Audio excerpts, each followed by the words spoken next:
Hola, hola, honey. Estás escuchando el bootcamp gratuito de 6 días sobre tomar acción.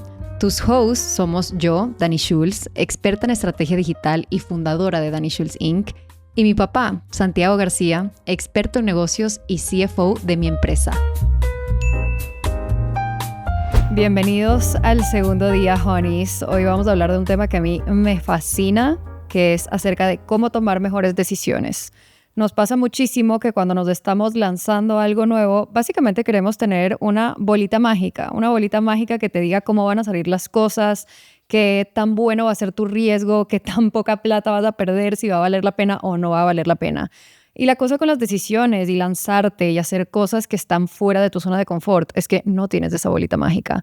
Lo que te queda es hacer un buen plan, confiar en ti y también tener un sistema en donde sepas tomar buenas decisiones en el camino, porque te va a tocar tomar muchas decisiones en el camino y para mí fue muy difícil compaginar esto de la toma de decisiones y por eso es algo en que nos enfocamos en Lánzate muchísimo, porque a mí me costó mucho tener esa habilidad de tomar decisiones. Realmente yo tenía también esta narrativa interna de que yo soy mala tomando decisiones, que soy indecisa, que eso venía familiarmente. Siempre me decían, ay, es que tú eres demasiado indecisa y nunca sabes qué ponerte. Y yo agarré un poco esa etiqueta de soy una persona indecisa.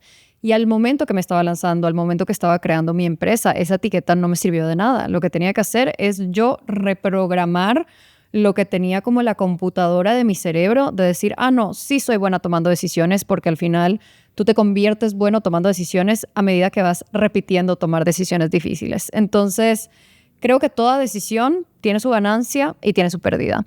Y aquí, quiero que nos cuentes un poquito esta decisión de mudarte a los 40 años, que no solo estamos hablando de un pivot empresarial, no solo estamos hablando de un pivot de carrera, estamos hablando de un pivot de vida, de empacar no solo tus maletas, sino también las maletas de mamá, de Gaby, las mías, porque en esa época todavía no existía Camila. Pero a los 40 años, que hasta en tu época me imagino que era peor, me imagino que se te consideraba hasta más viejo. Hoy en día alguien de 40 años no se considera tan loco que se mude de país. Pero en esa época, en el 2000, cuando tú te estabas mudando con una familia ya de 4, me imagino que reflexionaste mucho en esta decisión de mudarte y quiero que lo pensemos no solo en tema carrera, sino también en tema vida. Entonces, ¿cómo te cuestionaste si esta fue la decisión correcta? Sí, bueno, fue un momento probablemente, no sé, muy especial.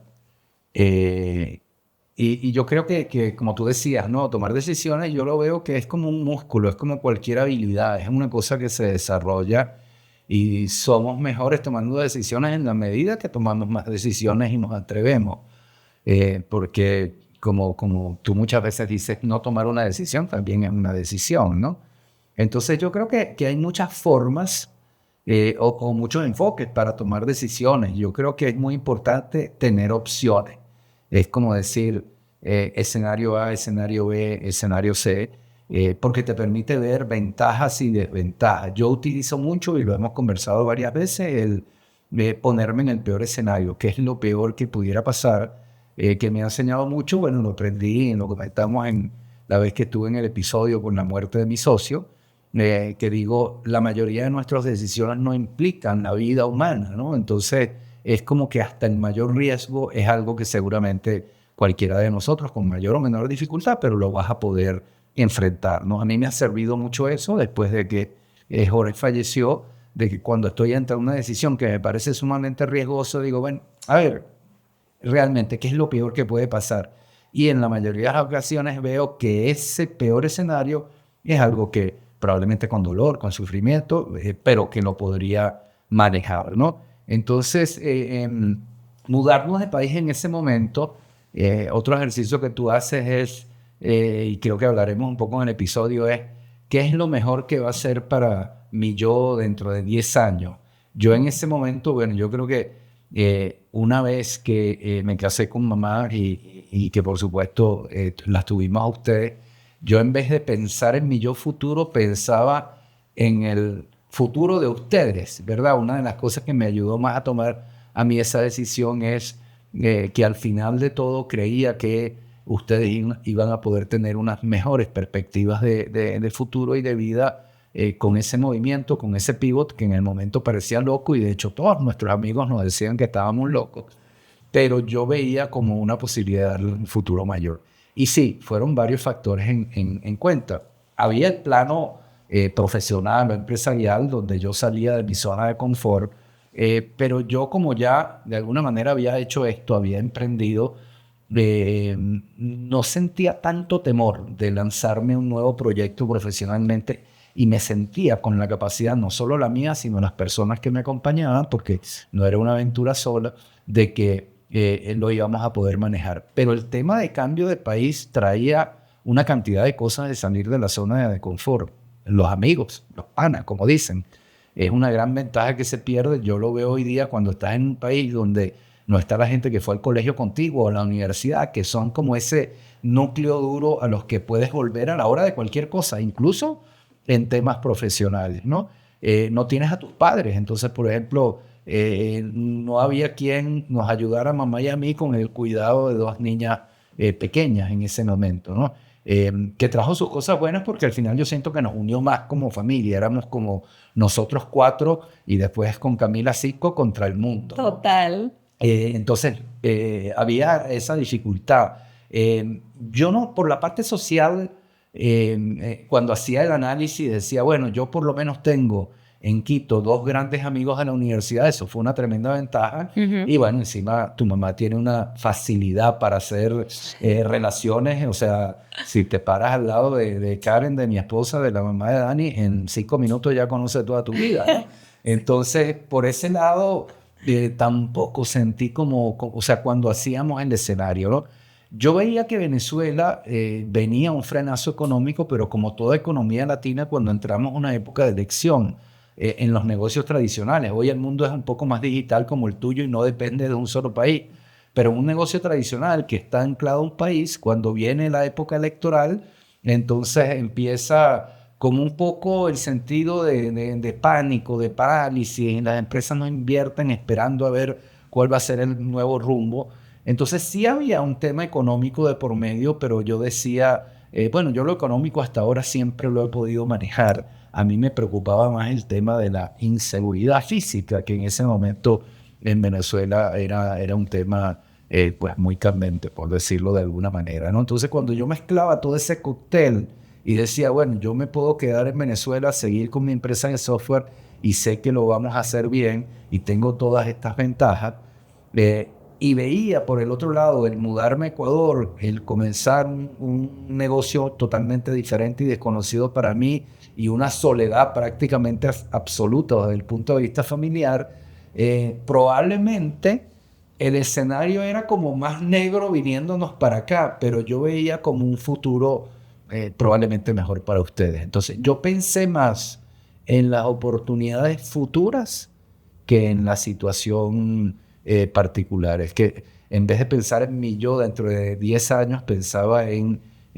cómo van a estar Gaby y Dani. Y bueno, yo ni sabía que Cami iba a venir en el camino dentro de 10 años. Y otra cosa que no mencionamos en el episodio pasado, pero que yo creo que en mi caso personal, repito, esto es una opinión personal, puede ser que se alinee contigo, puede que no, pero yo siempre también trato de pensar de que cuando tengo duda entre dos escenarios, A y B, y hago mi análisis y lo que sea, y me concentro y tomo una decisión, es por aquí, es como que me comprometo con mi decisión. No me quedo, se me hace muy fácil, por alguna razón, como desprenderme, no me quedo pensando qué hubiera pasado si me hubiera quedado en Venezuela y viéndole la parte buena a lo que tenía, sino que me concentro en comprometerme con esta nueva decisión y tratar de verle la parte buena a este nuevo escenario. Creo que eso me ayuda mucho porque siento que a veces las personas toman decisiones de cambio, pero se quedan como a mitad de camino pensando en lo bueno del escenario anterior, o como resaltando las buenas cosas del escenario anterior y también resaltando las partes negativas del escenario actual. Creo que eso fue lo que me ayudó a mí. Cuando hablamos de toma de decisiones, mencionaste dos cosas que son muy importantes que trabajamos dentro de la metodología de Lánzate, pero primero es este desapego a lo que ya decidiste que no va a ser. Y esto le cuesta muchísimo a la gente porque hay mucha gente que pasa su vida preguntándose el qué hubiese sido. Siento que también mamá, por ejemplo, es muy así. ¿Qué hubiese sido si me hubiese... Y cosas pequeñas. Si me hubiese comprado ese pantalón en vez del que me compré y como romantizando un poco lo que no fue. Y en ese caso, yo creo que sí heredé de ti ese desapego de lo que ya decidí que no iba a ser, ¿no? Y de ahí también estamos hablando de algo que creo que le cuesta mucho a las generaciones de hoy en día, incluyendo la mía, que crecimos en esta época digital y en esta época del internet, que es un poco sacrificar la satisfacción inmediata por la satisfacción a largo plazo. Entonces, cuando hablamos de esta decisión, que digamos que no tiene que ver nada con negocios, nada con empresas digitales, estamos hablando de la decisión de mudarte a un país. Cuando tú tomaste esta decisión de mudar a nuestra familia de Venezuela a Ecuador, creo que tú sí sacrificaste muchísimo esa satisfacción instantánea por la satisfacción a largo plazo. La satisfacción instantánea es quedarte en un lugar muy cómodo, en un lugar en donde tienes amigos, en un lugar donde hay abuelos, hay tíos, hay gente que te puede apañar en términos de crianza, en términos de sentirte en comunidad, en sentirte acompañada. Esas cosas pesan muchísimo, ¿no?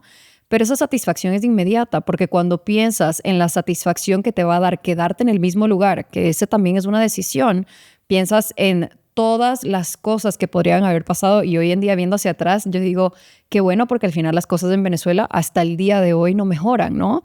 Entonces, cuando pensamos en la satisfacción a largo plazo, creo que una manera de aferrarte a la decisión que tomaste y realmente no mirar hacia atrás y dejar ese apego a la decisión que pudo ser, es imaginarte la satisfacción a largo plazo y decir, realmente a largo plazo, ¿qué va a ser? Que no solo tenga una mejor situación económica, ¿no?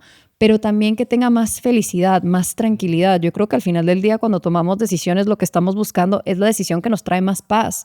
Y quizás al principio, al inicio, no nos trae más paz, nos trae un montón de duelo, nos trae un montón de dolor, nos trae un montón de obstáculos que tenemos que enfrentar que no van a ser fáciles, pero ¿qué te va a decir tu yo de 3 años, 5 años, 10 años? Quizás para algunos de los que están escuchando este episodio, 10 años suena como demasiado, pero en verdad piensa en cuánto puede pasar en 3 años. Y a mí esto me funciona muchísimo. Yo no he tenido que hacer estas decisiones así tan gigantes porque todavía no tengo gente que depende de mí aparte de Pelé. Pero siempre ante una decisión gigante, y hay unas decisiones que se sienten gigantescas. Por ejemplo, digamos, la decisión de operarme, que esto fue una de las últimas cosas que hablamos en el podcast. Hubo un doctor que me dijo, hay la opción de que no te operes y lo vemos en 6 meses a ver si el tumor ha crecido o se ha quedado en el mismo estado. Y si se ha quedado en el mismo estado, lo podemos estudiar para ver si es maligno o benigno. Entonces, por supuesto que la decisión más difícil a tomar era operarme en ese instante, porque era pasar por un tiempo de recuperación. Todavía sigo recuperándome aquí que me ven, todavía sigo recuperándome. Y el dolor y tener que ir al hospital y tener que pasar por todos estos exámenes ahorita. Si yo fuese una persona que está buscando la satisfacción instantánea, yo me hubiese ido por esa ruta de esperar 6 meses a ver cómo seguía el tumor. Pero cuando yo pensaba en ¿qué va a ser, qué me va a traer más tranquilidad en 1 año, en 3 años? Lo que me va a traer más tranquilidad, lo haga en agosto o lo haga en diciembre, era sacarme eso de mi cuerpo, simplemente sacarme eso de mi cuerpo. Entonces, a pesar de que lo rico era simplemente no hacerlo, realmente no es lo más rico porque se queda en tu mente eso de la mejor decisión a tomar o la decisión más madura o la decisión más consciente es la decisión usualmente más difícil, ¿no? Entonces, aquí yo siempre te voy a aconsejar, honey, que te proyectes en 1 año al futuro, 3 años del futuro. ¿Qué decisión va a ser a tu yo del futuro más orgulloso? ¿Qué decisión va a hacer que tu yo del futuro, si pudiese regresar en el tiempo, te daría las gracias en vez de decirte pendeja porque no agarraste la decisión que tú sabías que tenías que tomar, ¿no? Entonces, preguntarte, ¿qué resultado hará más feliz a mi yo de 3 años en adelante? Y también, por otro lado, hacemos un ejercicio ya un poco más consciente del peor escenario posible. ¿Qué es lo peor que puede pasar? Y tratar de racionalizar ese peor escenario posible, que es un ejercicio de journaling que tenemos dentro de Lánzate. Entonces, no es solo imaginarte y hacerte el peor escenario posible, sino de ahí desmenuzar y concientizar si en verdad lo peor que puede pasar es el fin del mundo. Como tú dices, no hay nada peor que la muerte. Usualmente estas decisiones que estamos tomando, no hay una persona que esté a punto de...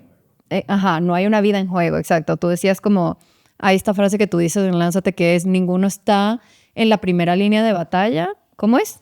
No estás en la torre de control de un aeropuerto ni en la mesa de cirugía de emergencia, ¿no? Entonces es raro que haya vidas humanas en juego y eso nos debería dar cierta tranquilidad. Oye, otro punto que no hemos topado, Dani, pero yo creo que es importante aquí es el tema de la lucha con el ego, ¿no?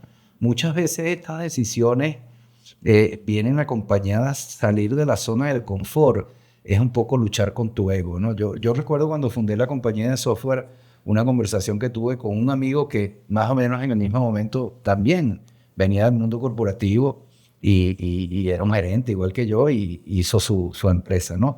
Me recuerdo que se llamaba Alberto y entonces me decía que cómo extrañaba el tener toda esa estructura detrás, porque cuando eres gerente de una multinacional, pues tienes una marca, la chequera de la compañía es grande, tienes asistentes, ¿no?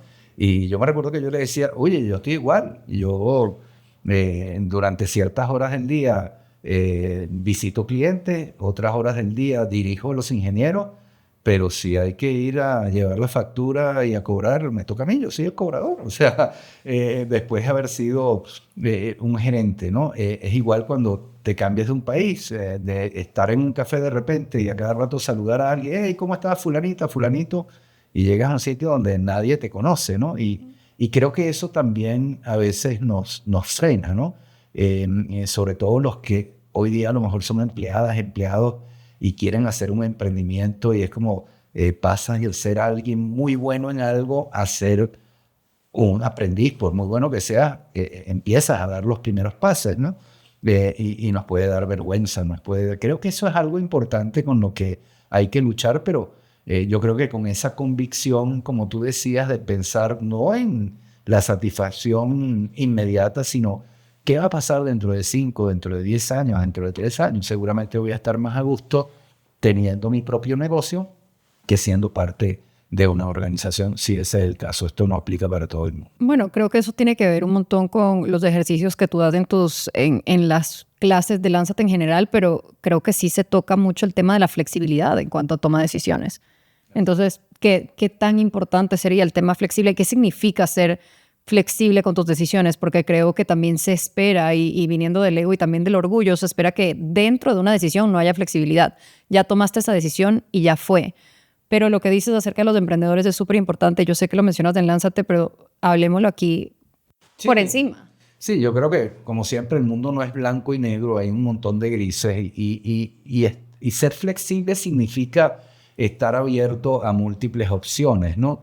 Y voy a poner un ejemplo a lo mejor muy directo con una buena parte de tu audiencia. Estoy en un trabajo y tengo una seguridad de llegar a fin de mes porque alguien me paga el sueldo, pero mi sueño es emprender y tengo una idea, pero no me atrevo por el temor a soltar esa seguridad.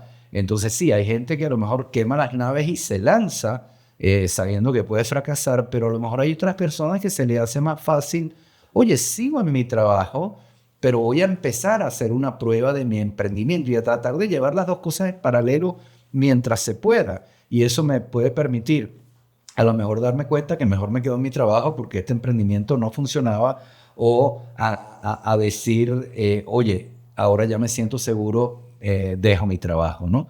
En mi experiencia personal, no es la mejor vía. La mejor vía es enfocarte 100% en el emprendimiento, porque cuando hacemos las cosas a medias, yo lo que he visto que la mayoría de la gente llega a la conclusión, oye, ¿por qué no lo hice antes? ¿Por qué no abandoné mi trabajo antes? 100%. Pero no somos nadie para recomendarle a la gente, oye, simplemente deja tu trabajo y lánzate, ¿no? Entonces, a veces el estar abierto a esas opciones, el ser flexible, en muchos sentidos es bueno. O creo que mi lanzamiento va por acá y empiezo, pero en el camino me doy cuenta que, oye, no era tan así como yo decía, tengo que hacer estas cosas. Esto que no era tan prioritario, me doy cuenta que es más prioritario y le tengo que dedicar más tiempo. Entonces, entendiendo que es muy bueno tener un plan, el plan no puede ser rígido, tienes que estar muy abierto al cambio y a esa flexibilidad, ¿no? Bueno, tú tienes un término para eso, que es como ¿cómo se llama? ¿Lo de Tarzán? Bueno, sí, la estrategia o la táctica de Tarzán es, bueno, Tarzán va de árbol en árbol, pero nunca suelta una liana hasta que no agarra la otra, ¿no? Entonces, porque si no, evidentemente se va a caer de culo, ¿no? Entonces, hay mucha gente que dice, no sueltes la liana hasta que no tengas la otra. A veces hay que soltarla y sí, hay la probabilidad de que te caigas, pero no siempre puedes hacer un una transición así tan razonable, tan planificada, ¿no? Y creo que eso le va a dar muchísima paz a la gente que quiere lanzarse, porque cuando estamos pensando en quiero comenzar lo mío, pero tengo un trabajo que sé que al final de mes recibo X cantidad de dinero. Si tú puedes manejar tu tiempo estratégicamente, que es otra cosa de la que vamos a hablar y algo que estudiamos muchísimo en Lánzate, pero es poder dedicarle sea 1 hora de tu tiempo a tu proyecto personal mientras todavía das tu 100 en tu trabajo. Te sorprendería el esfuerzo amasado que vas a tener al final de la semana. O sea, al final de la semana, si realmente te dedicas 1 hora al día, tienes 7 horas en donde has estado trabajando en tu proyecto personal. Eso es casi un día laboral entero. Ajá, entonces para este episodio, honeys, lo que les vamos a dejar de tarea o de consejo es que lean un libro que se llama The Right Call. Ese libro es de Sally, ¿cómo se llama ella? Sally... Tú y yo lo leímos. Sally Jenkins.